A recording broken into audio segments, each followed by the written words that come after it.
Boa noite, meus irmãos, amigos presentes.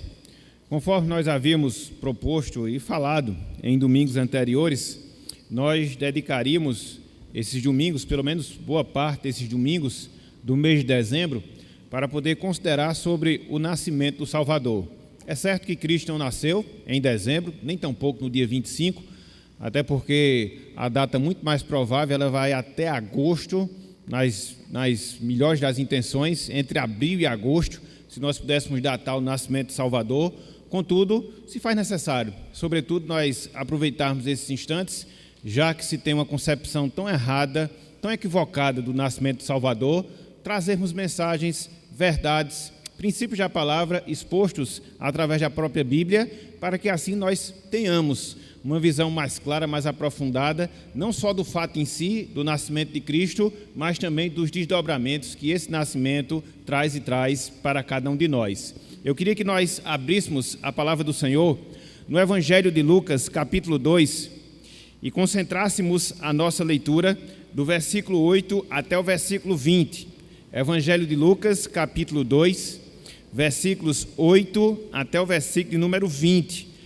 Havia naquela mesma região pastores que viviam nos campos e guardavam o seu rebanho durante as vigílias da noite. E um anjo do Senhor desceu aonde eles estavam, e a glória do Senhor brilhou ao redor deles, e ficaram tomados de grande temor. O anjo, porém, lhes disse: não temais, eis que vos trago boa nova de grande alegria, que o será para todo o povo. É que hoje vos nasceu, na cidade de Davi, o Salvador, que é Cristo, o Senhor. E isto vos servirá de sinal: encontrareis uma criança envolta em faixas e deitada em manjedoura. E, subitamente, apareceu com o anjo uma multidão da milícia celestial, louvando a Deus e dizendo: glória a Deus nas maiores alturas, e paz na terra entre os homens a quem Ele quer bem. E, ausentando-se deles os anjos para o céu, diziam os pastores uns aos outros: vamos até Belém e vejamos os acontecimentos que o Senhor nos deu a conhecer.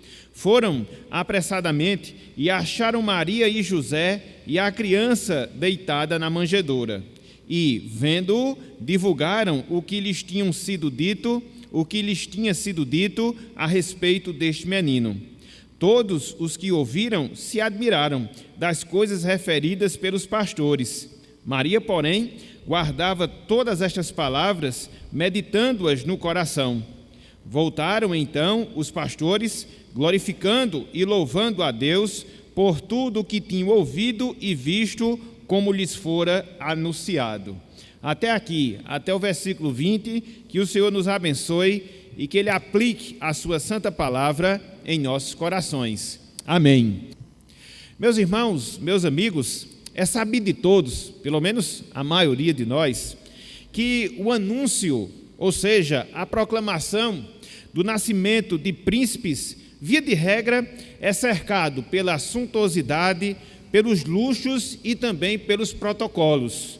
Vou repetir: via de regra, o nascimento de pessoas que fazem parte da família ou de famílias reais, no caso, príncipes, é cercado, é caracterizado pela suntuosidade, luxos, bem como protocolos.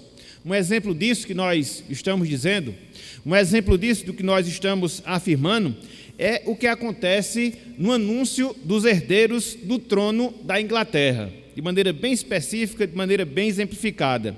Há toda uma sequência, meus irmãos, há toda uma sequência, meus amigos, que é feita quando se noticia o nascimento de um descendente da coroa real britânica, vamos assim dizer. Só para nós termos uma ideia, só para nós termos uma ligeira noção, em primeiro lugar, a comunicação à rainha da Inglaterra. Posteriormente, os nobres, eles tomam conhecimento do fato e só depois os demais súditos, eles recebem a informação através de anúncios que são feitos em praças públicas, bem como tiros de canhões que são dispersados, e assim se toma o conhecimento, se toma a ciência justamente desse fato. Enfim, conforme nós falamos agora há pouco, tudo é feito para que este anúncio, para que essa proclamação seja conhecido e seja assim do conhecimento e conhecimento de todas as pessoas. É interessante, meus irmãos, é interessante, meus amigos, que a Bíblia também fala de um nascimento de um príncipe. A Bíblia também fala do nascimento de um príncipe. Não qualquer príncipe, podemos enfatizar, mas do príncipe da paz, conforme nós vimos lá em Isaías capítulo 9, versículo 6. Diferentemente do que acontece com os príncipes humanos, o anúncio do seu nascimento não foi algo cercado por luxos, por badalações, por pompas, por protocolos. Não, de jeito nenhum. Mas foi um nascimento que se deu sob condições simples, mas não só isso, o anúncio desse nascimento também se deu sob condições simples. E de quem nós estamos falando? Nós estamos falando justamente do nosso Salvador. Nós estamos falando justamente do Senhor Jesus Cristo. Em Lucas, capítulo 2, versículos de 1 até o versículo 7, nós vemos o registro em si do nascimento do Salvador. Simplíssimo, como nos ensina a palavra do Senhor. E aí, ato contínuo, esse fato ele é anunciado, e ele é anunciado também seguindo essa mesma característica. Que característica? A característica da simplicidade. Então, diferentemente dos reis, diferentemente dos monarcas, diferentemente de famílias reais que nós temos na história humana, que nós temos na história da humanidade, onde existe toda uma suntuosidade, toda uma fama, o nascimento do nosso Salvador, o nascimento do Príncipe da Paz, não seguiu esse roteiro, não seguiu esse protocolo. Portanto, meus irmãos, portanto, meus amigos, nesta noite de hoje, com a graça de Deus, desejaríamos considerar esse texto que nós temos diante de nós. Lucas capítulo 2, versículos 8 até o versículo número 20. E do que é que ele fala? Falamos agora há pouco. Ele trata justamente do anúncio que foi feito do nascimento do nosso Salvador nos arredores da cidade de Belém. E aí, a partir desse texto, eu queria destacar alguns pontos. A partir desse texto, eu queria destacar algumas verdades que estão diretamente relacionadas ao anúncio que se faz do Príncipe da Paz, do seu nascimento, do nascimento do nosso Salvador. Portanto, meus irmãos, portanto, meus amigos, o título da nossa mensagem na noite de hoje é o seguinte: o anúncio do nascimento do Salvador. Repetindo, o título da nossa mensagem na noite de hoje é o seguinte: o anúncio do nascimento do nosso Salvador. E aí surgem algumas perguntas, e aí surgem algumas indagações. Quais são então esses pontos?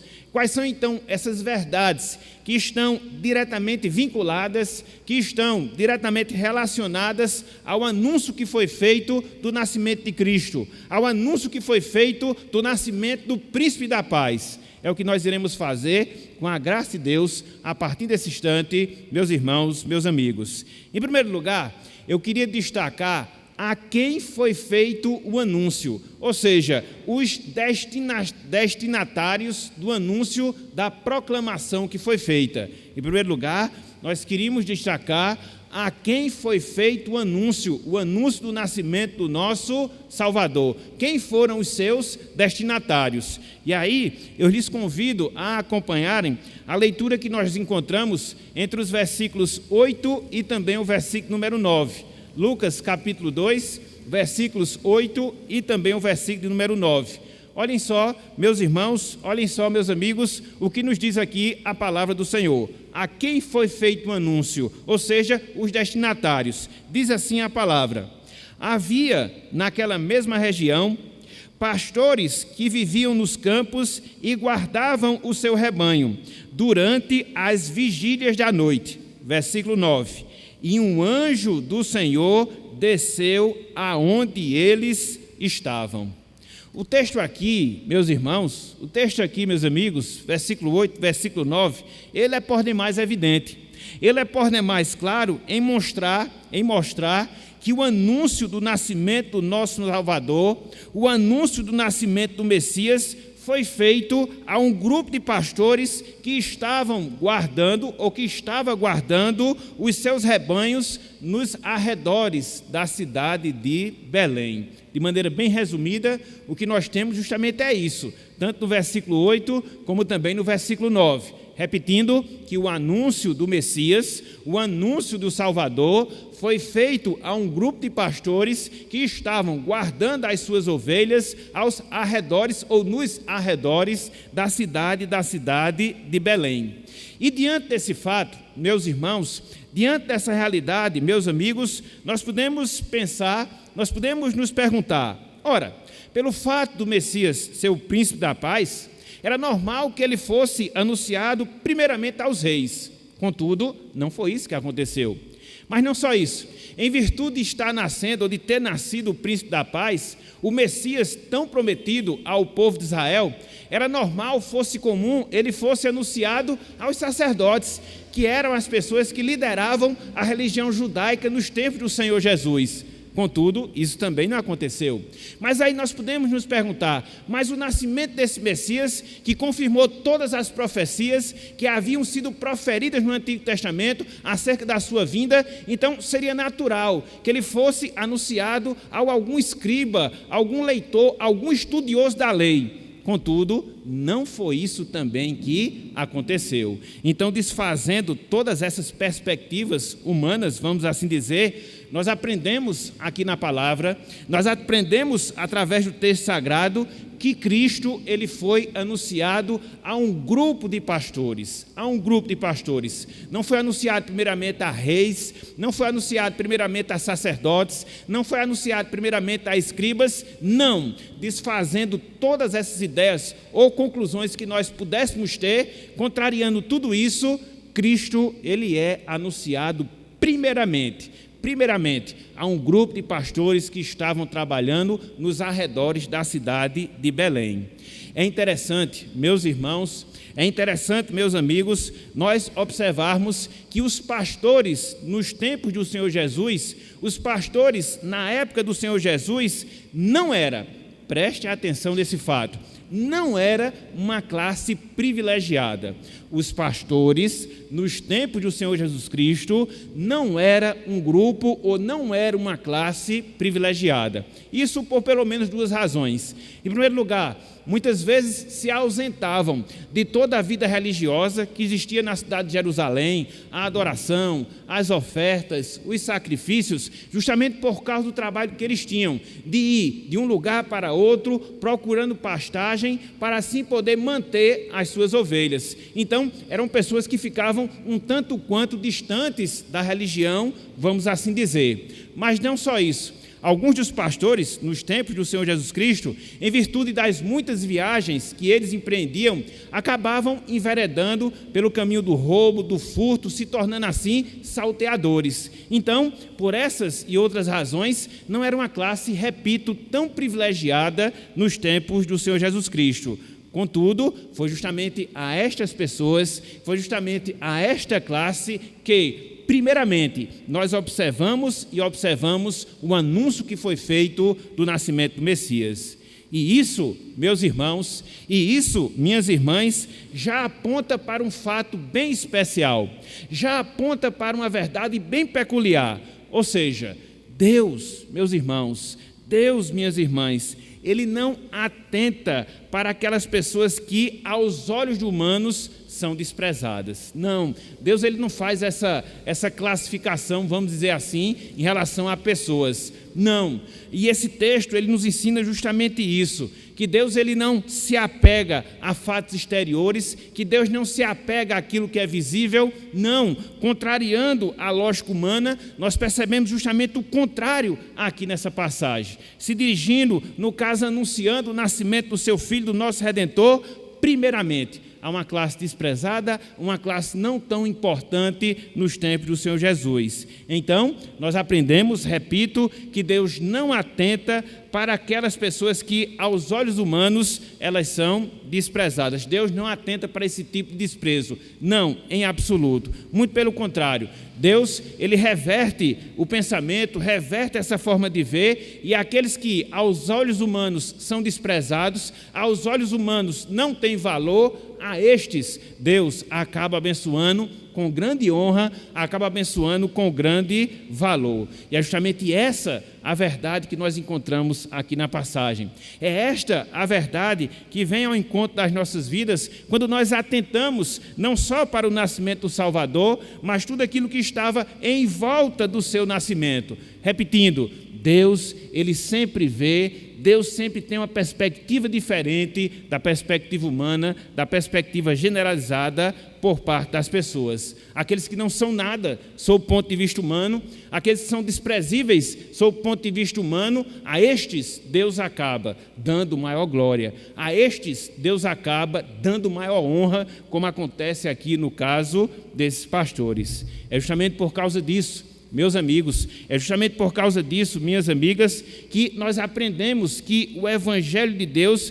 ele dá justamente essa oportunidade, para que aquelas pessoas que, sob o ponto de vista humano, não têm condições de se achegar a Deus, ele dá essa oportunidade vindo a estas pessoas, vindo aos humildes, vindo àqueles que são desprezados, como nós vemos aqui no texto, quando nós vemos aqui nessa passagem. Nós observamos, através dessa passagem aqui, a graça de Deus em operação, o seu favor imerecido sendo revelado às pessoas, de quem menos se esperava, é para quem Deus se dirige para poder, primeiramente, anunciar o nascimento do seu Filho, anunciar o nascimento do nosso Salvador. Então, meus irmãos, então, minhas irmãs, nós podemos ver, através disso, que Deus, ele privilegia aquelas pessoas que são humildes. Deus privilegia aquelas pessoas que são relegadas por parte da maioria. Essa é a forma, essa é a maneira como muitas vezes Deus trata, assim como nós encontramos aqui no texto, assim como nós encontramos aqui nessa passagem. Então, em primeiro lugar, o que é que nós vemos? Nós vemos a quem foi feito o anúncio, ou seja, os seus destinatários. Pessoas simples do tempo de Jesus, ou seja, aos pastores ou a um grupo de pastores da sua época. Mas não só isso. Em segundo lugar, meus irmãos, em segundo lugar, meus amigos, nós vemos quem foi que fez o anúncio. Que anúncio? O anúncio do nascimento do Messias. Ou seja, quem foram os emissários, ou quem foi o emissário, o responsável por fazer o anúncio do nascimento do Messias. E aí eu lhes convido a acompanharem conosco a leitura do versículo 9 e também do versículo 13. Lucas, capítulo 2, versículos 9 e também o versículo número 13. Olhem só o que nos diz aqui a palavra do Senhor. E um anjo do Senhor desceu aonde eles estavam, e a glória do Senhor brilhou ao redor deles, e ficaram tomados de grande temor. Versículo 13.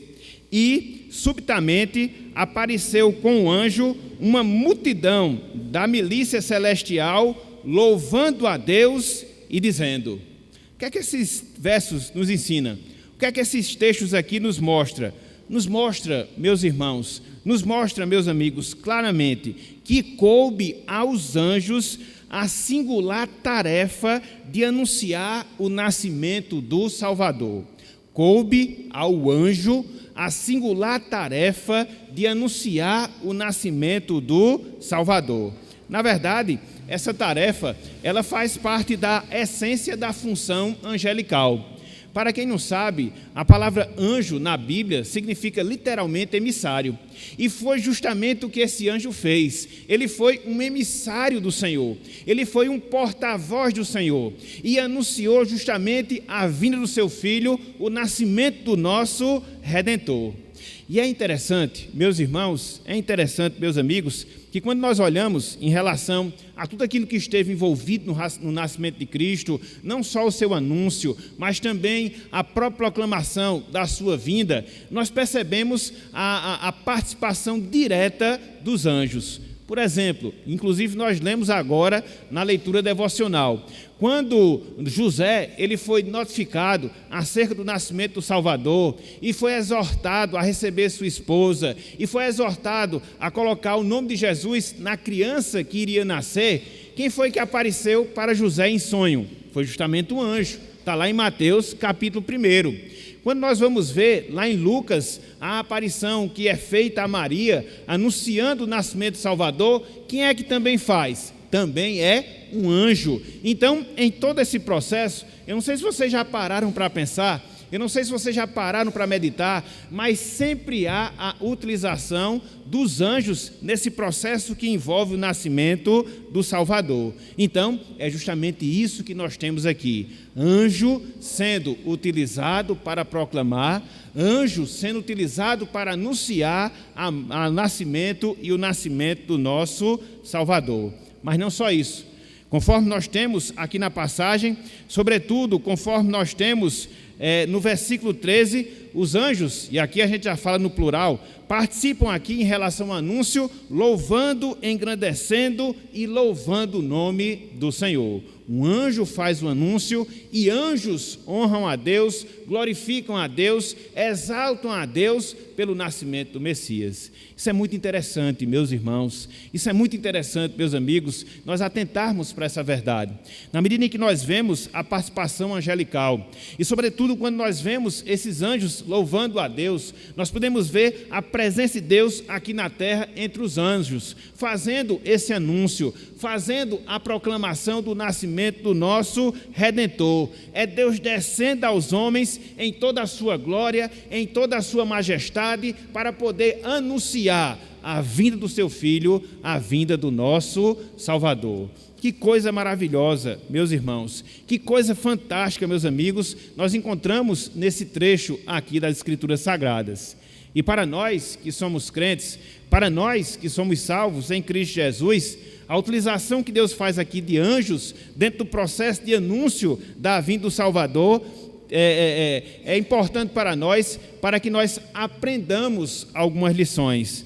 A primeira delas, meus irmãos, a primeira delas, minhas irmãs, que os anjos, eles são servos fiéis de Deus no cumprimento dos seus propósitos. É o que nós aprendemos aqui na passagem. A fidelidade angelical, a fidelidade dos anjos aqui, cumprindo o propósito de Deus. Qual era o propósito? Que eles anunciassem a vinda do Messias. E o que é que eles fazem? Eles anunciam a vinda do Messias. Que responsabilidade para nós também, meus irmãos. Que responsabilidade também para nós, minhas irmãs. Porque nós somos servos de Deus, de certa forma nós também somos seus enviados, e Deus também requer, assim como nós vemos nos anjos, pelo menos na sua atuação aqui nesse texto, Ele requer de nós fidelidade, aquilo que Deus exige de nós, as missões que Deus nos incumbe na nossa vida aqui na terra. Então, que grande responsabilidade recai sobre as nossas vidas. Mas não só isso, em segundo lugar, nós vemos a alegria, nós vemos a exaltação, nós vemos o louvor que os anjos, eles demonstram aqui a Deus pelo fato da sua salvação ter sido manifesta, pelo fato da sua salvação ter sido revelada aos homens. E é interessante nós observarmos que a vinda de Cristo a este mundo não possibilitou em si a salvação de anjos, não, tão somente a salvação de homens, mas os anjos, eles participam da alegria em anunciar essa vinda, em anunciar o nascimento desse Salvador, o Salvador que redimiria o povo de Deus, o Salvador que faria com que o povo fosse constituído para servir ao Senhor. Então, da parte dos anjos, essa alegria, esse regozijo, mesmo que diretamente eles não fossem atingidos pela obra que Cristo realizaria enquanto estaria aqui na terra, sobretudo quando fosse crucificado lá no Calvário. Semelhantemente, meus irmãos, minhas irmãs, deve acontecer a cada um de nós. Nós devemos nos alegrar, assim como os anjos se alegraram na salvação do Senhor. Nós devemos nos regozijar, assim como os anjos se regozijaram em anunciar a vinda do Messias, em anunciar a sua salvação, em anunciar a sua redenção. Nós devemos louvar a Deus, assim como eles louvaram.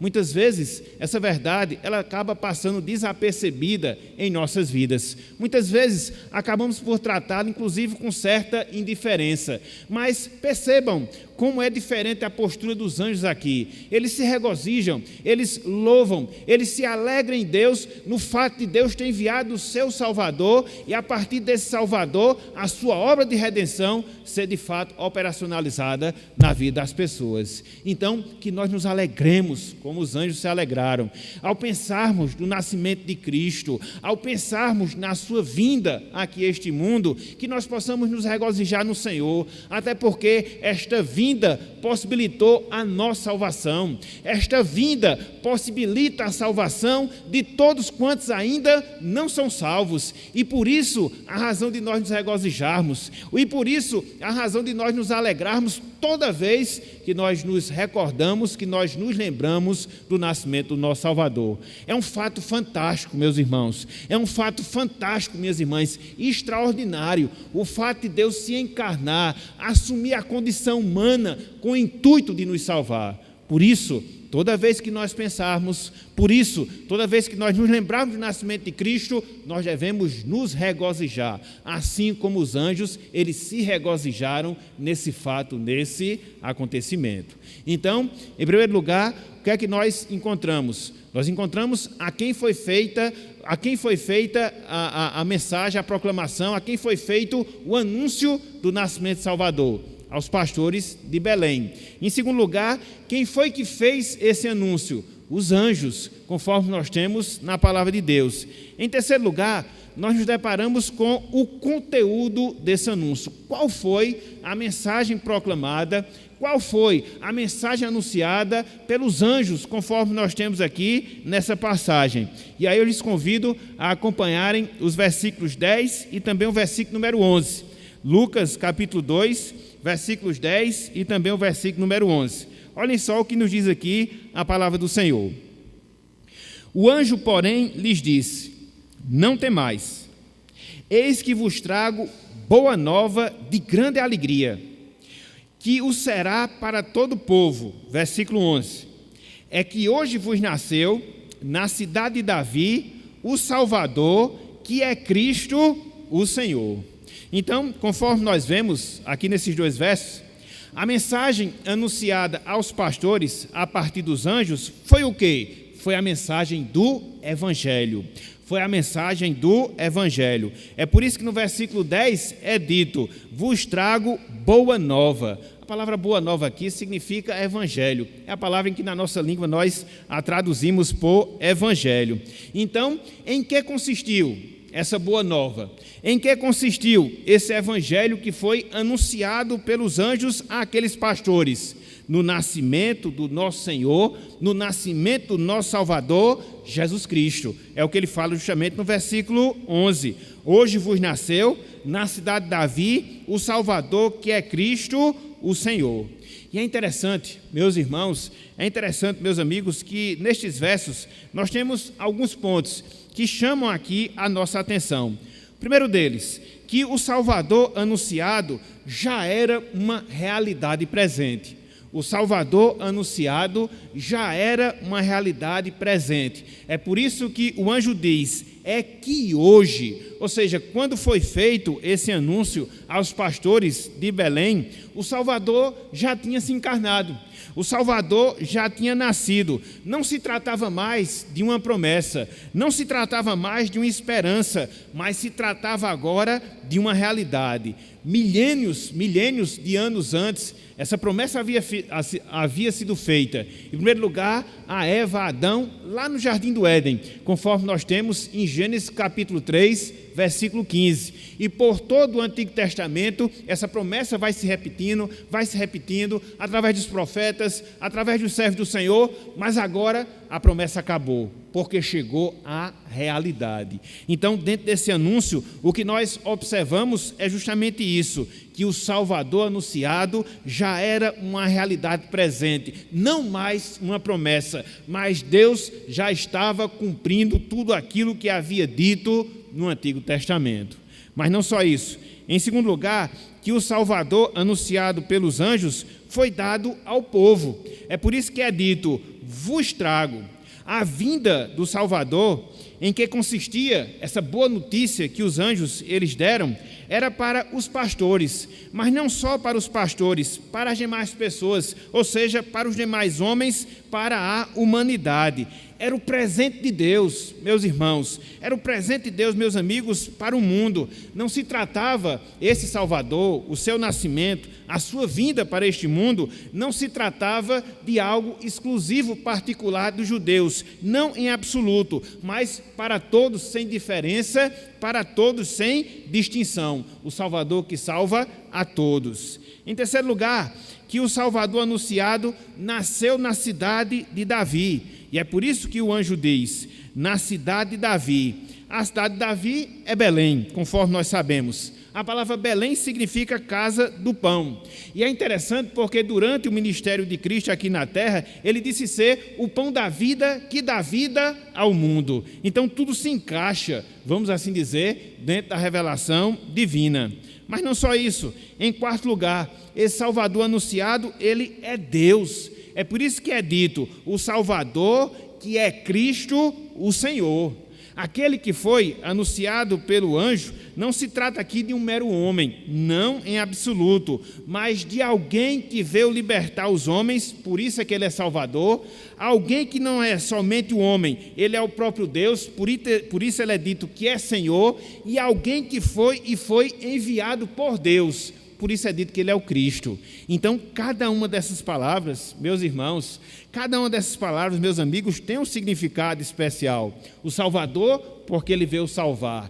Cristo, porque ele era o enviado de Deus. E Senhor, porque ele era o próprio Deus. Então, tudo isso envolve a mensagem que foi proferida, que foi anunciada pelos anjos. E é interessante, meus irmãos, é interessante, meus amigos, porque todas essas verdades, todas essas mensagens, elas produzem uma grande alegria, conforme nós temos aqui no versículo número 10. O anjo, porém, lhes disse: não temais, eis que vos trago boa nova de grande alegria. Ou seja, o fato desse Messias vir, o fato dele ser Deus, o fato dele ser Salvador, produz uma grande alegria. Na verdade, a palavra grande alegria, a expressão grande alegria aqui significa super alegria. E é justamente isso, meus irmãos, é justamente isso, meus amigos, que o nascimento de Cristo deve nos trazer.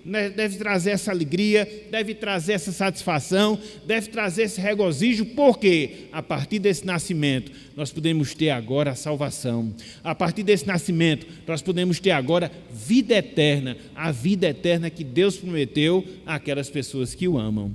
Então, no terceiro momento, o que é que nós temos? Nós temos o conteúdo da mensagem, o conteúdo da mensagem angelical, o conteúdo da mensagem do anúncio que foi feito, ou seja, de que Cristo veio, que Ele é Deus, que Ele é enviado de Deus, que Ele é o Salvador e que agora Ele veio propiciar a nossa salvação. E é interessante, meus irmãos, é interessante, meus amigos, quando nós consideramos esse ponto, nós percebemos a simplicidade que é a apresentação do Evangelho. Não é que o Evangelho seja simples, não. A sua mensagem ela é muito profunda, a sua mensagem ela é muito grande, mas a maneira como o Evangelho é apresentado aqui por esses anjos. Não há um grande discurso, não há um grande anúncio, não há uma grande proclamação, não jamais. Uma proclamação sintetizada, mas que resume tudo o que envolve o Evangelho. E isso serve, meus irmãos, isso serve, minhas irmãs, de lição para cada um de nós. Muitas vezes nós nos omitimos de participarmos, muitas vezes nós nos omitimos de proclamarmos o Evangelho de Cristo, porque muitas vezes nós dizemos que tal tarefa é para aquelas pessoas mais conhecedoras, é para aquelas pessoas mais inteligentes. Não, meus irmãos, a mensagem de salvação, ela é simples, ela consiste em anunciar a Cristo, em mostrar que Ele é Salvador, em mostrar que Ele é Deus, em mostrar que Ele é o enviado do Senhor, e cada um de nós que experimentamos desse Salvador, nós podemos ter condição de fazer esse anúncio, nós podemos fazer a proclamação dessa verdade. Os anjos fizeram, nós também devemos fazer. Não se requer muito conhecimento para que você possa proferir essa mensagem. tão somente essas verdades centrais que estão relacionadas a Cristo, o Salvador, o enviado de Deus, o próprio Deus que veio nos redimir. Se por um lado, isso traz essa implicação para nós, que somos crentes, que somos salvos em Cristo Jesus, por outro lado, essa simplicidade do Evangelho também tem implicação para aquelas pessoas que não são salvas, para aquelas pessoas que não experimentam ainda a salvação. É esse Evangelho, meu amigo, é esse Evangelho, minha amiga, que você também deve aceitar. O Evangelho que traz essas boas novas de salvação. O Evangelho que apresenta Cristo, o Salvador. O Evangelho que apresenta Cristo como enviado de Deus. O Evangelho que apresenta Cristo como o próprio Deus para nos redimir e nos redimir dos nossos pecados. E uma vez que, pela graça de Deus, você compreende esse fato, uma vez que, pela graça de Deus, você entenda essa mensagem, você também experimentará da mesma bênção da salvação que nós experimentamos. Foi para isso que Cristo veio, essa foi a sua função, a sua missão de nos redimir e de nos salvar de todos os nossos pecados. Então, em primeiro lugar, nós temos a quem foi dado o anúncio, aos pastores. Em segundo lugar, quem deu o anúncio? Os anjos, as hostes celestiais. Em terceiro lugar, o conteúdo, ou seja, o anúncio propriamente dito. E em quarto lugar, melhor dizendo, eu queria que nós considerássemos algumas reações que ocorreram em virtude desse anúncio, alguns resultados que o anúncio do nascimento de Cristo produziu. E é interessante, porque quando nós olhamos aqui para o texto, nós observamos algumas categorias, algumas pessoas que tiveram algumas reações diferenciadas em relação ao anúncio do nascimento do Salvador. E quem foram essas pessoas? Quem foram esses personagens? Em primeiro lugar, os pastores, meus irmãos. Em primeiro lugar, os pastores, meus amigos. A primeira reação deles, diante daquilo que eles ouviram, a primeira reação que eles tiveram diante daquilo que escutaram, é que eles foram à procura do Salvador, os pastores. Olhem só o que nos diz o versículo 16, Lucas capítulo 2, versículo 16. Diz o seguinte: foram apressadamente e acharam Maria e José e a criança deitada na manjedoura. Então, a mensagem proclamada, a mensagem cantada pelos anjos produziu fé naqueles homens, naqueles pastores. E uma vez que isso aconteceu, pela graça de Deus, o que foi que isso gerou? Isso motivou aqueles mesmos homens, isso motivou aqueles mesmos pastores de se dirigir para procurar de fato ver, conhecer quem era o Messias. Ver, conhecer quem era a pessoa que Deus havia enviado para nos salvar e nos salvar dos nossos pecados. É interessante que o texto diz que eles fizeram isso apressadamente. Eles não esperaram para outro dia, eles não esperaram para outra semana, não. Tão logo eles foram informados, tão logo eles foram noticiados do nascimento do Messias, eles procuraram, se dirigiram para ele até que o encontraram. E é esse o desafio, meus amigos. Esse é o desafio, minhas amigas, que o Evangelho continua fazendo a cada um de vocês hoje. Que desafio de você buscar imediatamente, de você buscar prontamente a presença do Salvador em sua vida. Agir como agiram aqueles pastores, não se detiveram.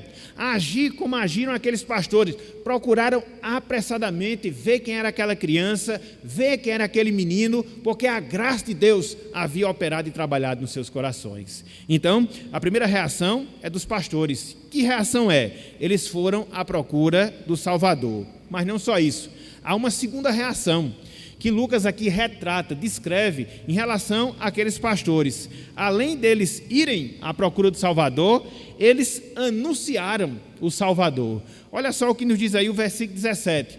Lucas capítulo 2, versículo 17. E vendo quem? Cristo, a criança, divulgaram o que lhes tinha sido dito a respeito deste menino.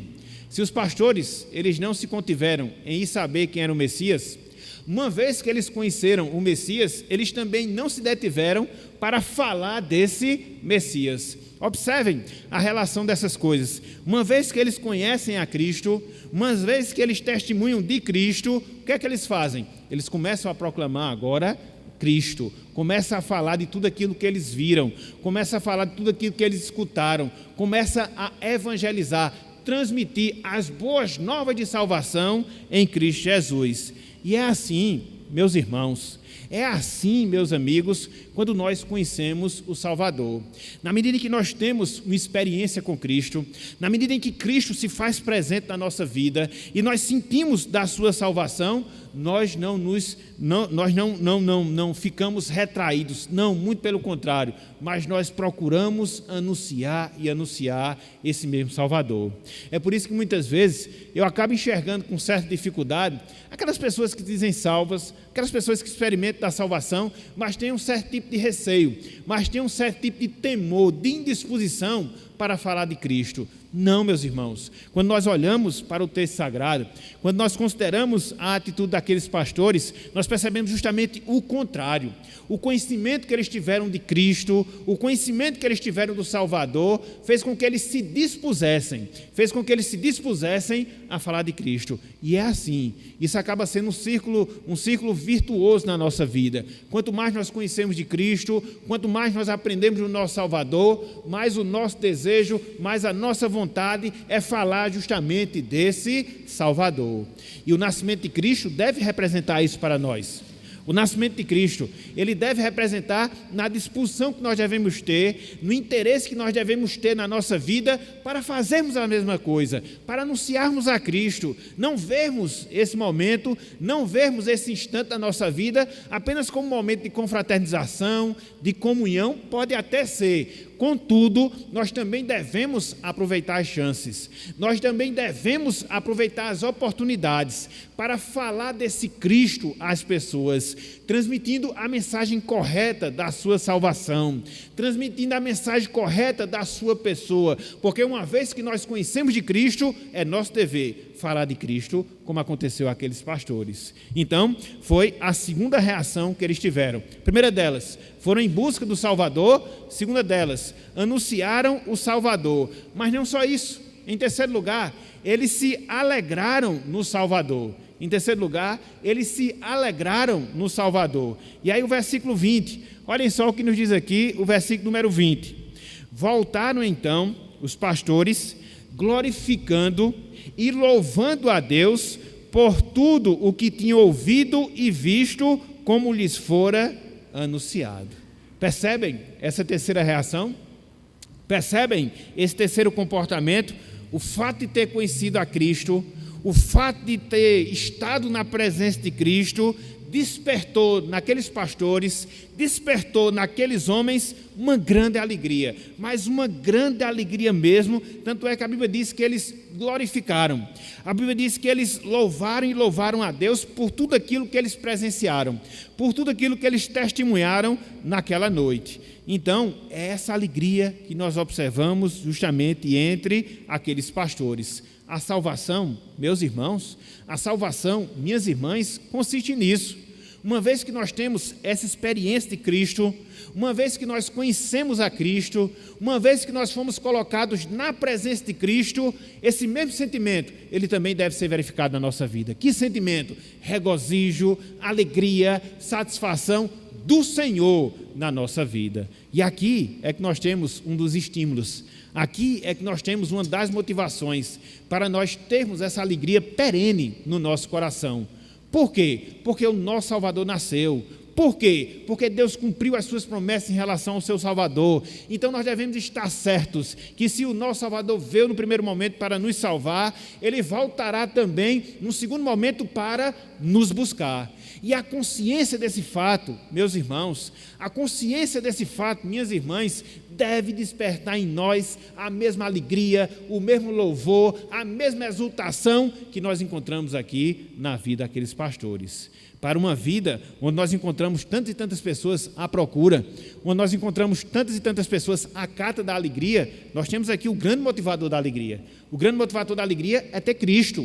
O grande motivador da alegria é experimentar da salvação. E todas aquelas pessoas que têm essa salvação, a exemplo daqueles pastores, elas também se alegram. Não nas circunstâncias, elas se alegram, mas se alegram no Senhor. Então, os pastores foram em busca do Salvador e o encontraram. Os pastores anunciaram o Salvador que encontraram. Os pastores se alegraram no Salvador que encontraram.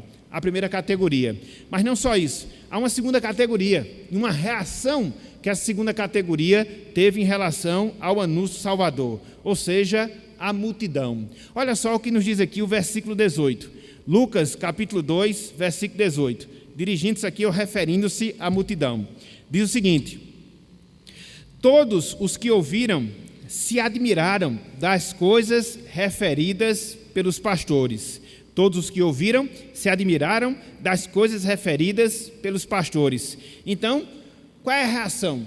Qual é o sentimento das pessoas, daquela multidão que ouviu tudo aquilo que os pastores falaram acerca do anúncio e acerca do conhecimento de Cristo? Eles ficaram admirados, eles ficaram perplexos. É interessante que ficou só aí a atitude em relação à grande multidão. Houve esse espanto, houve essa admiração, houve essa perplexidade, mas eles não se sensibilizaram, como aconteceu aos pastores, de procurar saber quem era a criança, de procurar conhecer Cristo. Tão somente se sensibilizaram com tudo aquilo que lhes foi contado. Não fizeram como os pastores fizeram, de ir procurar Cristo, de conhecer Cristo, de ter uma experiência com Cristo. Não.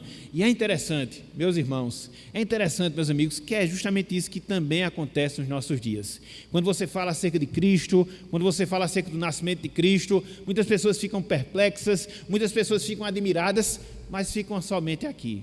Deixam de ir além, no sentido de procurar conhecer a Cristo, no sentido de ter uma experiência real com Cristo. E é justamente essa convocação que o Evangelho faz, meu amigo, que o Evangelho faz, minha amiga. Não só que você se sensibilize com o Salvador, mas que você procure esse Salvador, que você experimente esse Salvador, que você conheça desse Salvador, assim como nós conhecemos.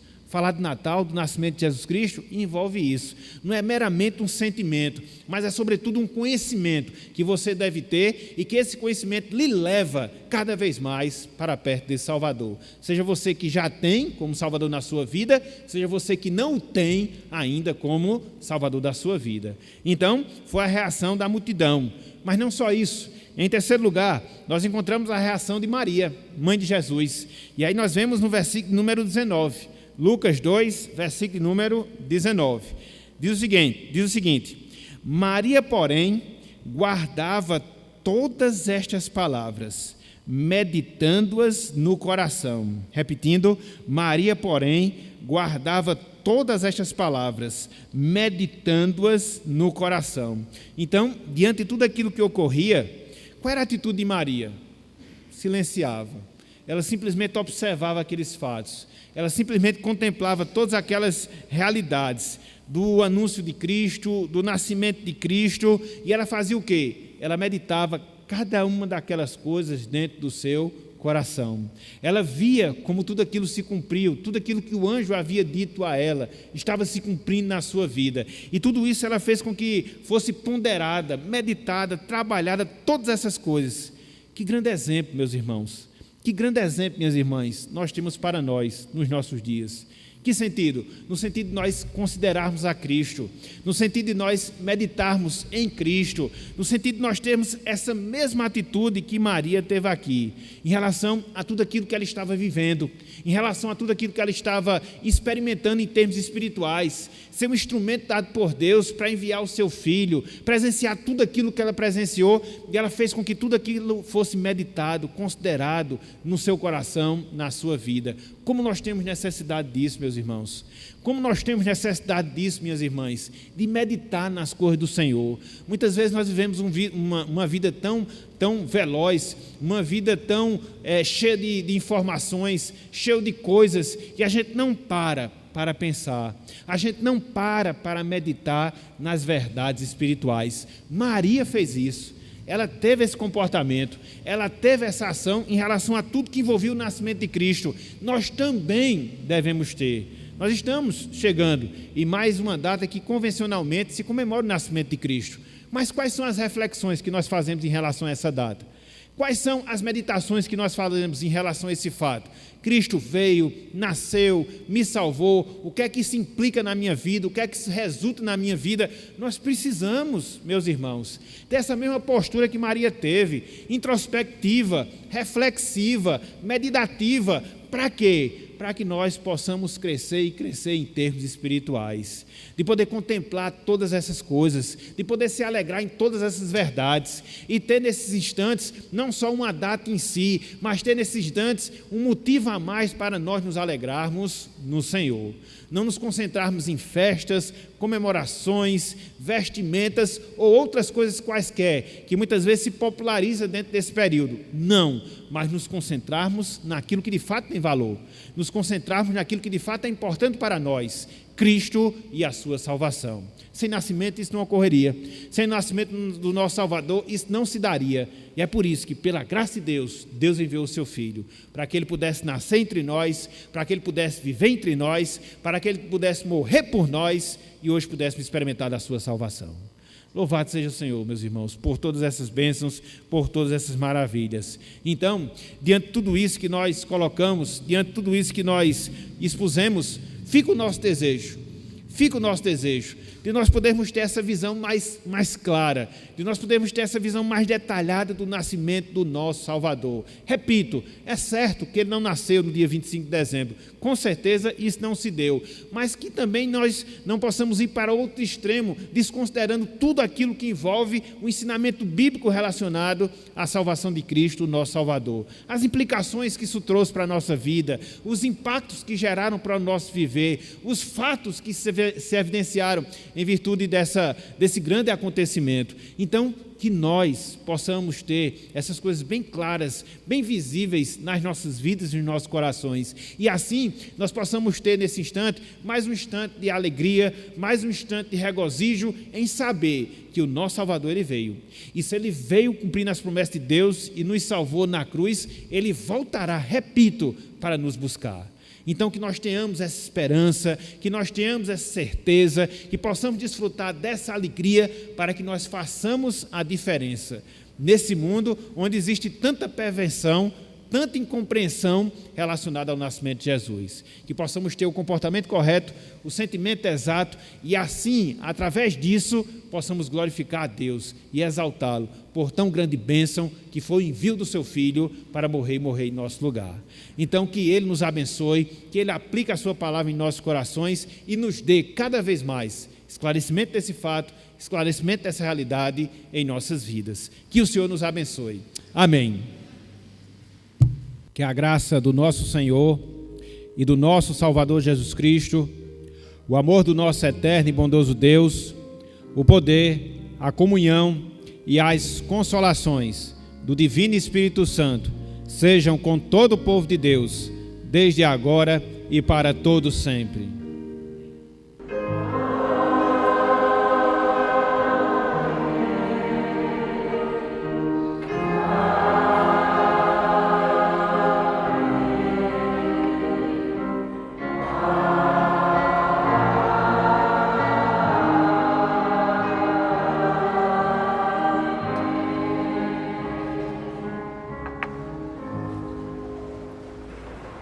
Os irmãos podem sentar.